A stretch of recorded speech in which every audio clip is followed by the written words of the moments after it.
আচ্ছা ছাত্ররা, আজ আমরা reactions of aldehyde and ketone পড়ব, মানে অ্যালডিহাইড কিটোনের বিক্রিয়া। আগের দিন একটা বিক্রিয়া পড়েছিলাম, আজকে একটা, সেটা হচ্ছে অ্যামোনিয়া জাতকের সাথে।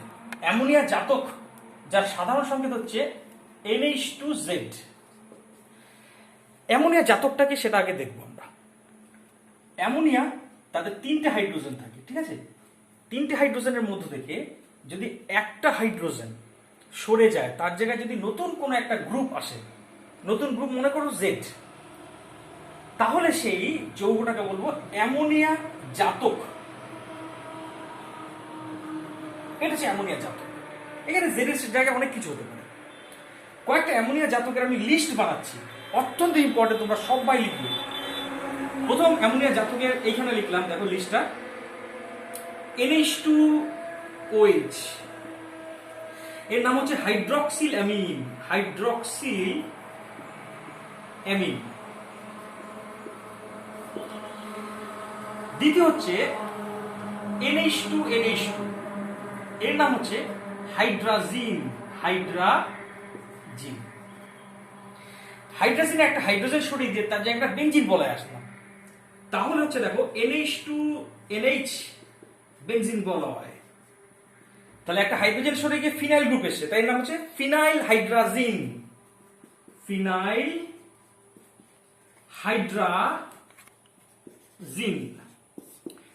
দেখো ফিনাইল হাইড্রাজিনের আবার এই অর্থ অবস্থান মানে 2 নম্বর অবস্থান এবং প্যারা অবস্থান মানে 4 নম্বর অবস্থানে দুটো NO2 গ্রুপ থাকলে পরে তাকে বলবো 2,4 ডাইনাইট্রো ফিনাইল হাইড্রাজিন, মানে NH2, মানে এর মতো এটাও আছে কিন্তু এক্সট্রা কি এর অর্থ অবস্থানে একটা NO2 আর প্যারা অবস্থানে NO2। এই যৌগটার নাম তোমরা লিখবে, এত বড় নাম আমি লিখছি না। 2,4 ডাইনাইট্রো ফিনাইল হাইড্রাজিন, সংক্ষেপে 2,4 DNP। DNP, যার পুরো কথা হচ্ছে ডাইনাইট্রো ফিনাইল হাইড্রাজিন। এর আরেকটা ডাক নাম আছে, সেটা আমি একটু পরে বলছি, এটাকে ব্রডির বিকারকও বলে। এটা একটা অ্যামোনিয়া সংজাত যৌগ। আরেকটা অ্যামোনিয়া সংজাত যৌগ হচ্ছে NH2CONH, এর নাম হচ্ছে সেমি কার্বাজাইট। লিখলাম সেমি কার্বাজাইট। সব কটা নাম তোমরা লিখবে, হাইড্রক্সিলামিন, হাইড্রাজিন, ফিনাইল হাইড্রাজিন, 2,4 ডাইনাইট্রো ফিনাইল হাইড্রাজিন এবং সেমি কার্বাজাইট। সেমি কার্বাজাইট, এগুলো হচ্ছে অ্যামোনিয়া সংজাত যৌগ। খেয়াল করে দেখো, এগুলোতে একটা অ্যামোনিয়া থেকে একটা হাইড্রোজেন বেরিয়ে গিয়ে এদের তৈরি হয়েছে। যেমন হাইড্রক্সিলামিনের একটা অ্যামোনিয়া থেকে হাইড্রোজেন বেরিয়ে গিয়ে তার জায়গায় OH এসছে। হাইড্রাজিনের অ্যামোনিয়া একটা হাইড্রোজেনের জায়গায় NH2 গ্রুপ এসছে। খেয়াল করে দেখো, সবগুলোর কিন্তু সাধারণ সংকেত NH2। এখন এদের সাথে যদি অ্যালডিহাইড বা কিটোনের বিক্রিয়া করো, তবে মনে রাখবে এই হাইড্রোজেনটাকে একটু এই দিক করে লিখলাম, ঠিক আছে? NH2, এইখান থেকে একটা O বের হয় আর এখান থেকে একটা হাইড্রোজেন বেরিয়ে যায় এবং জল হিসেবে বেরিয়ে গেল। আর মনে রাখবে এখানে একটু H+ অনুঘটক রূপে ব্যবহৃত হয়। জল বেরিয়ে গেলে তৈরি হচ্ছে দেখো C+NZ। এই হচ্ছে এই বিক্রিয়াটাকে খুব সিম্পল ভাবে লেখা যায়। যেমন এর সাথে যদি এই অ্যালডিহাইড বা কিটোনের বিক্রিয়া করাতাম, তাহলে এই দুটো হাইড্রোজেন বেরিয়ে যেত, সেখানে ডবল বন্ড N থাকতো আর OH থাকতো, এরকম হতো। আমি সব একে একে দেখাবো, কিন্তু ইন জেনারেল কি হলো, অ্যালডিহাইড বা কিটোনের অক্সিজেনের সাথে এই অ্যামোনিয়া জাতকের হাইড্রোজেন বেরিয়ে গিয়ে সেখানে ডবল বন্ড হয়ে যায়। এখন এর একটা মেকানিজমও আছে, এর মেকানিজমটা বলছি। দেখো, আমি প্রথমে আজকে কঠিন জিনিস চলে আসলো, ঠিক আছে? পরের গুলো দেখবে সহজ, এগুলো একটু কঠিন, একটু খেয়াল করবে। মনে করো অ্যালডিহাইডটাকে আমি এইভাবে লিখলাম, অ্যালডিহাইড বা কিটোন তাকে আমি এইভাবে লিখলাম, মানে এইটাকে এইভাবে লেখা হবে। আর এই অ্যামোনিয়া জাতক যৌগটাকে আমি এইভাবে লিখলাম, এর মাথায় লোন পেয়ার আছে। তা এদের মধ্যে যখন বিক্রিয়া হয়, প্রথমে কি হয়, এই লোন পেয়ারটিকে এই কার্বন অ্যাটাক করে, পাই বন্ডটা ও এর মাথায় চলে যায়। তারপরে আসে কি সি, ও এর মাথায় মাইনাস চার্জ আসবে, আর এখানে একটা সিঙ্গেল বন্ড, আর এখানে NH2 NH লিখলাম আর একটা হাইড্রোজেনকে একটু ছাড়িয়ে লিখলাম Z। এখন নাইট্রোজেন যেহেতু লোন পেয়ার দিয়েছে, তাই এর মাথায় প্লাস চার্জ আসবে। এই N এর ইলেকট্রনের ঘাটতি মেটাবার জন্য এই বন্ডটা ঘুরে এইখানে চলে আসবে, তাহলে নাইট্রোজেনের ইলেকট্রনের ঘাটতি মিটবে আর এখান থেকে একটা H প্লাস বেরোবে, সেই H প্লাসটা এই O এর কাছে চলে যাবে। তাহলে পরের ধাপে কি পাচ্ছি দেখো, COH বন্ড NHZ। এবার এইখান থেকে পরের ধাপে এখনো জল বেরিয়ে যায়, জল বলতে এই কার্বন থেকে OH আর নাইট্রোজেন থেকে হাইড্রোজেন বেরিয়ে যায়। OH আর H বেরিয়ে গেলে এই কার্বন আর নাইট্রোজেনের মাঝখানে ডবল বন্ড চলে আসবে, তাহলে পাচ্ছি দেখো bond C double bond NZ। দেখো এই যৌগটা মানেই কিন্তু এটা ডবল বন্ড C, এই bond C double bond NZ bond, sorry এখানে জেডটা এখানে না, জেডটা এখানে আছে। দেখো এই যৌগটা মানে কিন্তু এই যৌগটা, একটুখানি মিস্টেক হয়েছিল, OH আর H বেরিয়ে গেছে, তাহলে সিঙ্গেল বন্ড আছে আর N এর সাথে C এর সাথে N এর ডবল বন্ড হলো, তার সাথে Z আছে। এই যৌগটা মানে খেয়াল করে দেখো, এই যৌগটা এটা হচ্ছে মেকানিজম। দেখো সর্বতভাবে একই, bond C double bond NZ bond C double bond NZ। এত কিছু ঘটে, আমি তো একবারে জল বার করে দিই, কিন্তু অ্যাকচুয়ালি ভিতরে ভিতরে এত কিছু ঘটে। এখন এখানে আমার কতগুলি কথা বলার আছে, যেমন ধরো আমি হাইড্রক্সিল অ্যামিনের সাথে কোন একটা অ্যালডিহাইডের বিক্রিয়া করাবো, ঠিক আছে, এটা পাশে থাকার পরে একটু ব্যাখ্যা করতে কাজে লাগবে। সাপোজ তোমার কাছে আছে অ্যাসিটালডিহাইড, তার সাথে বিক্রিয়া করাচ্ছ হাইড্রক্সিল অ্যামিন মানে NH2OH এর, তাহলে তুমি তাকে কি দেবে, একটু H প্লাস লাগবে, তাহলে আগের মতো কি হবে, এখান থেকে O আর এখান থেকে দুটো হাইড্রোজেন বেরিয়ে যাবে জল হিসাবে, তাহলে তৈরি হবে CH3 CH double bond N তারপরে OH। ভিতরে ভিতরে কিন্তু মেকানিজম গুলো এইভাবে ঘটেছে, সেটা আর বললাম না। এই যৌগটাকে বলা হয় অ্যালডক্সিন, কারণ অ্যালডিহাইড থেকে পেয়েছি তাই এটাকে বলে অ্যালডক্সিন। আর কিটোন নিলে পরে যেটা পেতাম তাকে বলতাম কিটক্সিন। এখন একটা কথা বলছি দেখো, এই বিক্রিয়াটাকে এইভাবে লিখলাম ঠিকই, কিন্তু অ্যাকচুয়ালি এইভাবে লেখা উচিত নয়। অ্যাকচুয়ালি লেখা উচিত কিভাবে দেখাচ্ছি, সিম্পলিফাই করে এইভাবে লিখেছি, কিন্তু অ্যাকচুয়ালি হয় কি, এর সাথে বিক্রিয়া করানো হয় NH2OH মানে হাইড্রক্সিলামিন ডট HCl এবং সেখানে রাখা হয় CH3COONA, তারপরে এখান থেকে H2 আর O বেরিয়ে যায় জল হিসেবে, তারপরে তৈরি হয় দেখো CH3CH ডবল বন্ড NOH। তাহলে স্যার এত বড় জিনিসটাকে আপনি সিম্পলি H প্লাস কেন লিখছেন, কি বললাম বুঝতে পারলে? এইটাও লেখাও যা, এইটা লেখাও তাই, মানে জাস্ট আমি H প্লাস দিয়ে জল বার করেছি আর NH2OH HCl CH3COONA এইটা দিয়ে জল বার করেছি, আমি বলছি এইটাও যা এইটাও তাই, পরীক্ষায় দুটোর যে কোনো একটা লিখলেই হবে। তাহলে এই ব্যাপারগুলো একটু ব্যাখ্যা করুন, এইখানে এত কিছু এইভাবে লাগছে কেন, এবার আমি বলছি শোনো, খুব কেয়ারফুলি শুনুন, বিষয়টা মোটেই অত সহজ নয়। দেখো এই যে আমি অ্যামোনিয়া সংজাত যৌগগুলিকে বা অ্যামোনিয়া জাতকগুলিকে লিখেছি, এই অ্যামোনিয়া জাতকগুলিতে প্রচুর পরিমাণ ইলেকট্রন থাকে। নাইট্রোজেনের মাথায় লোন পেয়ার আছে, ও এর মাথায় লোন পেয়ার, মানে they have plenty of electrons. তাদের এত ইলেকট্রন আছে যে এদের যদি খোলা অবস্থায় বাতাসে রাখা হয় তাহলে বাতাসের অক্সিজেনকে ওরা খুব সহজে ইলেকট্রন দান করতে পারে। তার মানে অক্সিজেনকে ইলেকট্রন, বাতাসের অক্সিজেনকে যদি ইলেকট্রন দান করে তাহলে অক্সিজেন বিজারিত হবে, এরা জারিত হবে। তার মানে বাতাসে খোলা অবস্থায় রাখলে পরে বাতাসের অক্সিজেন খুব সহজেই এদেরকে জারিত করে দিতে পারে। তাই এদেরকে কখনো খোলা বাতাসে এইভাবে রেখে দেওয়া হয় না। তাহলে কিভাবে রাখা হয়, এদের সংরক্ষণ কিভাবে করা হয়, বলছি এদের সংরক্ষণ করা হয় লঘু অ্যাসিডের মধ্যে। এইভাবে শুধু হাইড্রক্সিল অ্যামিন বলে কখনো কোনো যৌগ তুমি পাবে না ল্যাবে বা কোথাও, তাকে অ্যাসিড মিশিয়ে সবসময় রাখা হয়। অ্যাসিড মিশিয়ে রাখলে কি হয় স্যার, কি হয় দেখো, এইটা তো হাইড্রক্সিল অ্যামিন, অ্যাসিড যেই দিয়েছো, অ্যাসিড মানে H প্লাস, তাকে গিয়ে এই লোন পেয়ারটা ধরবে, ধরলে কি তৈরি করবে দেখো, NH3 plus OH minus, OH থাকলো আর পাশে ঘোরাঘুরি করবে Cl মাইনাস। এইটা হচ্ছে লবণ, মানে এইটা একই কথা, NH2OH HCl ও যা, Cl minus NH3 plus OH ও তাই। তাহলে এটা হলে কি হয় স্যার, আমার কথা বুঝতে পেরেছো? অ্যাসিডের H প্লাস কে লোন পেয়ার গিয়ে ধরলো তাহলে এরকম যৌগ তৈরি করলে লাভটা কি হয় স্যার? লাভটা হচ্ছে এদের মধ্যে যে অতিরিক্ত ইলেকট্রন ছিল সে অতিরিক্ত ইলেকট্রন আর থাকে না, because this electrons are engaged to form bond with H+। তার মানে এই ইলেকট্রনগুলি H+ এর সাথে বন্ধন তৈরিতে নিয়োজিত হয়ে গেছে। তার ফলে এরা কিন্তু সহজেই বাতাসের অক্সিজেন দ্বারা আর জারিত হবে না, কারণ ওদের তো ইলেকট্রনই নেই, সেরকম অতিরিক্ত ইলেকট্রনই তো নেই। এইভাবে ওদের লঘু অ্যাসিডের মধ্যে সংরক্ষণ করা হয়। কিন্তু সেখানে আরো একটা সমস্যা আসবে। কি সমস্যা? দেখো, অ্যালডিহাইড বা কিটোনের মেকানিজম আমি দেখিয়েছি যে সিও গ্রুপকে লোন পেয়ার দিয়ে অ্যাটাক করে এরা। তা লোন পেয়ার তো H+ কে বন্ধন তৈরি, H+ এর সাথে বন্ধন তৈরিতে নিয়োজিত হয়ে গেছে, ইউজ হয়ে গেছে। তাহলে এই ধরনের নিউক্লিওফিলিক অ্যাটাক আবার শুধু অ্যাসিড থাকলে সম্ভব নয়। তার জন্য এখানে নিয়ে আসলো আরেকটা যৌগ, সেটা কি? CH3COONA। CH3COONA আনলে পরে কি হয় জানো?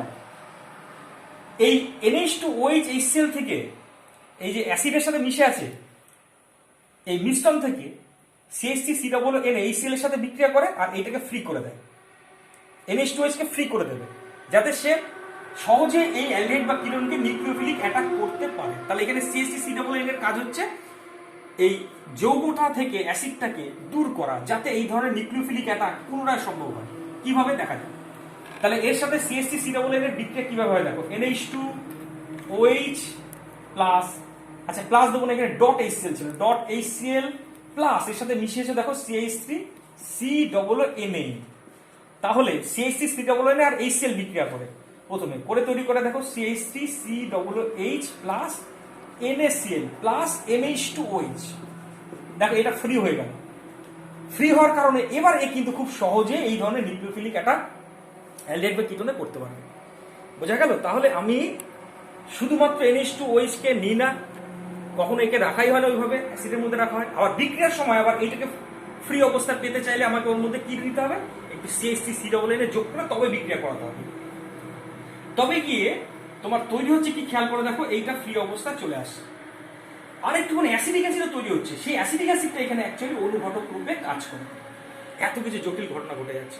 আরেকবার সংক্ষেপে বলি, এখানে বিক্রিয়া করানোর জন্য অ্যালডিহাইড বা কিটোনের সাথে অ্যামোনিয়া জাতকের বিক্রিয়া করানোর জন্য তুমি অ্যাসিড মাধ্যম ব্যবহার করেছো, এইভাবে সিম্পল ভাবে দেখানো হয়েছে। এবং এখান থেকে দেখো জলটাকে তুমি বার করে দিয়েছিলে।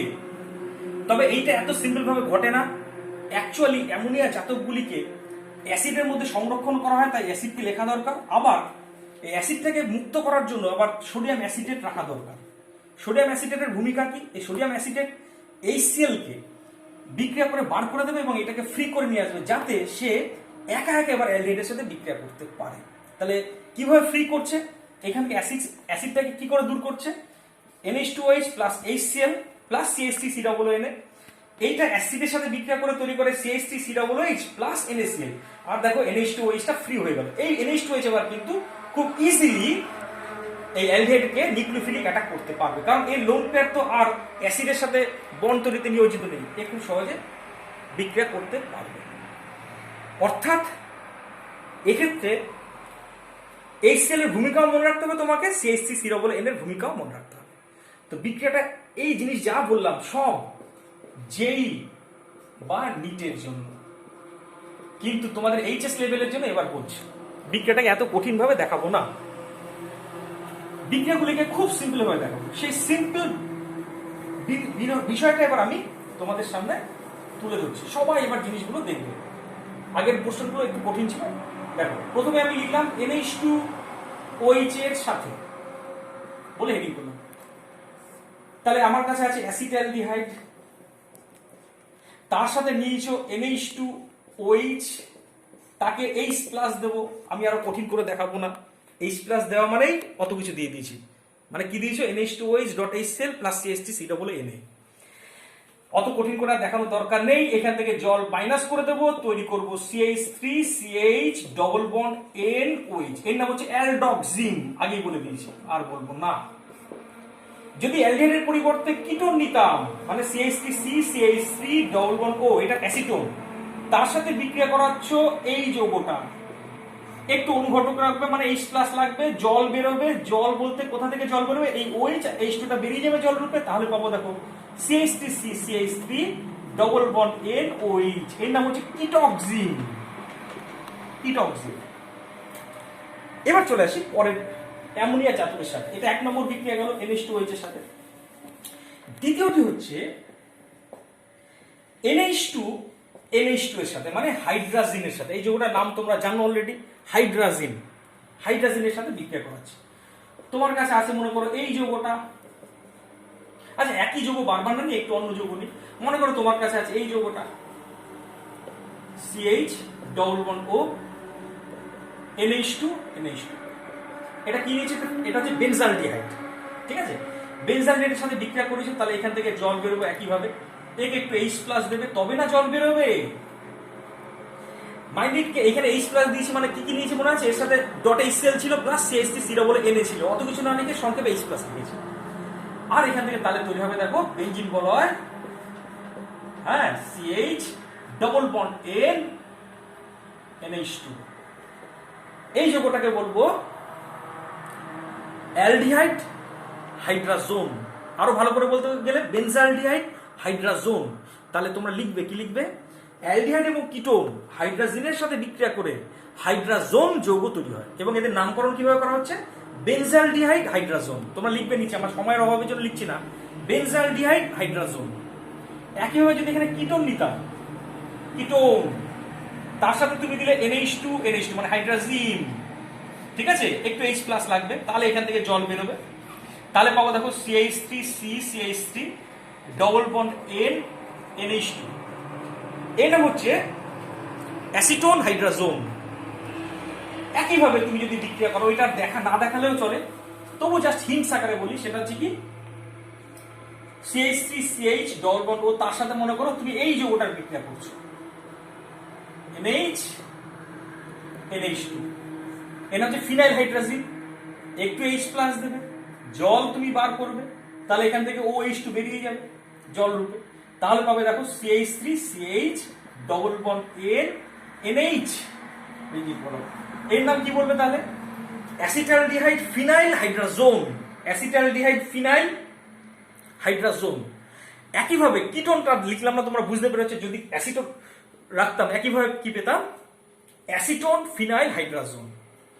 এরপরে তারপরেরটা মানে 2,4-DNPর সাথে বিক্রিয়া, অত্যন্ত ইম্পর্টেন্ট বিক্রিয়া, সেটা হচ্ছে হেডিং করলাম বেঞ্জিন বলয়। এই একটা খুব ইম্পর্টেন্ট অ্যামোনিয়া জাতক, অ্যামোনিয়া জাতক। এই যৌগটাকে কি বলেছিলাম মনে আছে? 2,4-ডাইনাইট্রোফিনাইল হাইড্রাজিন বা 2,4-DNP। এটা তোমাদের কেমিস্ট্রি ল্যাবে পাবে, যে কোনো কেমিস্ট্রি ল্যাবে যাবে দেখবে বোতলের মধ্যে রেখে রাখা থাকে। এই 2,4-DNP এর আরেক নাম আছে, এর আরেক নাম হচ্ছে ব্রডির বিকারক। আমি এখানে স্টার মানলাম, ডবল স্টার, এটা খুব ইম্পর্টেন্ট। পরীক্ষা যদি আসে ব্রডির বিকারক কি, এইচএস অনেকবার এসছে। 2,4-ডাইনাইট্রোফিনাইল হাইড্রাজিনকে ব্রডির বিকারক বলে দেবে। তো এর সাথে তুমি যদি মনে করো কোনো একটা অ্যালডিহাইডের বিক্রিয়া করাচ্ছ, মনে করো অ্যাসিড অ্যালডিহাইডের বিক্রিয়া করাচ্ছ এর সাথে, তাহলে আমি যৌগটাকে লিখলাম NH NH2 NO2 NO2 মানে 2,4-DNP। তাকে যথারীতি তুমি H+ দিলে, জল বার করলে, কোথা থেকে জল বেরোবে? এই OH2 বেরিয়ে গেল। তাহলে পেলাম দেখো CH3 CH double bond N NH benzene বলয়, এখানে NO2 এখানে NO2। তাহলে এই যৌগটার নাম কি বলবো? তোমরা লিখবে, আমি এত বড় নাম লিখছি না। কি বলবো? অ্যাসিটালডিহাইড 2,4-ডাইনাইট্রোফিনাইল হাইড্রাজোন। এই যৌগটা বা এই ধরনের যৌগের একটা নির্দিষ্ট বর্ণ থাকে, কালার থাকে। যেমন এই যৌগটার বর্ণ হচ্ছে হলুদ বর্ণ। হলুদ বর্ণ মানে এই ধরনের যৌগগুলি সাধারণত হলুদ অথবা কমলা বর্ণের হয়, এবং এরা হচ্ছে কেলাসাকার কঠিন পদার্থ। কেমন? এবং এরা যেহেতু কেলাসাকার কঠিন পদার্থ, তাই এদের একটা নির্দিষ্ট গলনাঙ্ক আছে, এবং এই গলনাঙ্ক দেখে আমি বুঝতে পারবো যে আমি শুরুতে কোন কার্বনিল যৌগটা নিয়েছি, মানে কোন অ্যালডিহাইড বা কিটোনকে নিয়েছি। তাই এই পদ্ধতিতে অ্যালডিহাইড বা কিটোনকে শনাক্ত করা যায়। কেন? কারণ এখানে অ্যাসিড অ্যালডিহাইডের জায়গায় যদি মনে করো ফর্মালডিহাইড নিতাম, তাহলে যে আমি যৌগটা পেতাম, এরকম একটা যৌগ পেতাম, তার গলনাঙ্ক কিন্তু, সেই কঠিন যৌগটির গলনাঙ্ক কিন্তু মোটে এই যৌগটার মতো হতো না। তার মানে অ্যাসিড অ্যালডিহাইড থেকে পাওয়া যৌগের গলনাঙ্ক নির্দিষ্ট, সেই গলনাঙ্ক দেখে আমি অ্যাসিড অ্যালডিহাইডকে চিনতে পারবো। একইভাবে তুমি যদি এই বিক্রিয়াটা করতে কার সাথে, কিটোনের সাথে বিক্রিয়া করতে, মনে করো CH3C CH3 double bond O, তাকে দিলে তুমি ফিনাইল ব্রডির বিকারক দিলে। ব্রডির বিকারক মানে অলরেডি বলে দিয়েছি, এইটা হচ্ছে ব্রডির বিকারক মানে 2,4-DNP। ঠিক আছে, একে তুমি একটু H+ দিয়েছো, জল বার করেছো, জল কোথা থেকে বার করেছো, এখান থেকে জল বার করেছো, তাহলে তৈরি হবে দেখো CH3C CH3 double bond N NH benzene বলয়। ঠিক আছে, এটা হচ্ছে NO2, এটা হচ্ছে NO2। এই যৌগটার নাম কি লিখবো? অ্যাসিটোন 2,4-ডাইনাইট্রোফিনাইল হাইড্রাজোন। এর বর্ণ হচ্ছে কমলা, কমলা বর্ণ, এবং এটা কমলা বর্ণের তেলাশাখার কঠিন পদার্থ। তাহলে এর কিন্তু আবার নির্দিষ্ট গলনাঙ্ক থাকবে, নিশ্চয়ই সেই গলনাঙ্ক ওই আগের যে যৌগটা পেয়েছিলাম তার সমান নয়। আর এই গলনাঙ্ক দেখে বুঝতে পারবো যে ইনিশিয়াল কার্বনিল যৌগটা কি, মানে এক একটা কার্বনিল যৌগ থেকে প্রাপ্ত এই যৌগগুলির গলনাঙ্ক এক এক। তাই সেই গলনাঙ্ক দেখে আমি কার্বনিল যৌগগুলিকে চিনতে পারি। এটা খুব ইম্পর্টেন্ট কথা বললাম যে এই বিক্রিয়ার মাধ্যমে কিন্তু অ্যালডিহাইড বা কিটোনকে শনাক্ত করা যায়, মানে কোন অ্যালডিহাইড বা কোন কিটোন সেটাকে একদম অ্যাকুরেটলি বলা যায় গলনাঙ্ক দেখে। কারণ দুটো অ্যালডিহাইড বা দুটো কিটোন পাবো না যা থেকে একই গলনাঙ্কের এরকম যৌগ তৈরি হবে। ঠিক আছে, তাই গলনাঙ্ক দেখে আমি ডিটাইল স্থির করতে পারবো যে অ্যালডিহাইড বা কিটোনটা কে ছিল। এবার আছে আরেকটা যৌগ, সেটা হচ্ছে কি সেমিকার্বাজাইড। সেমিকার্বাজাইডের সংকেত তুমি জানো, NH2CO NH NH2, এর নাম হচ্ছে সেমিকার্বাজাইড।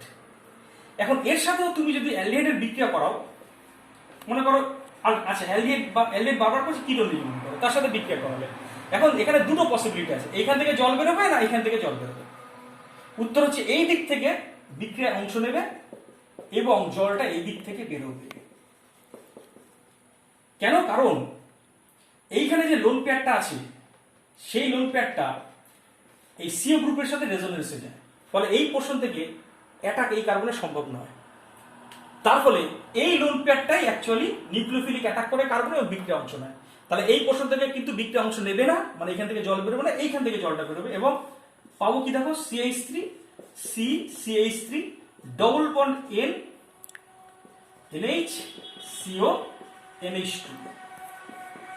একইভাবে অ্যালডিহাইড থেকে এই ধরনের যৌগ, সেক্ষেত্রেও দেখবো আগে এই পোর্শন বিক্রিয়া অংশ নেবে না, এই দিকটা বিক্রিয়া অংশ নেবে। কারণটা বুঝতে পেরেছো নিশ্চয়ই? আচ্ছা, এখনকার মতো এই পর্যন্তই, বাকিটা পরের ভিডিওতে। ঠিক আছে।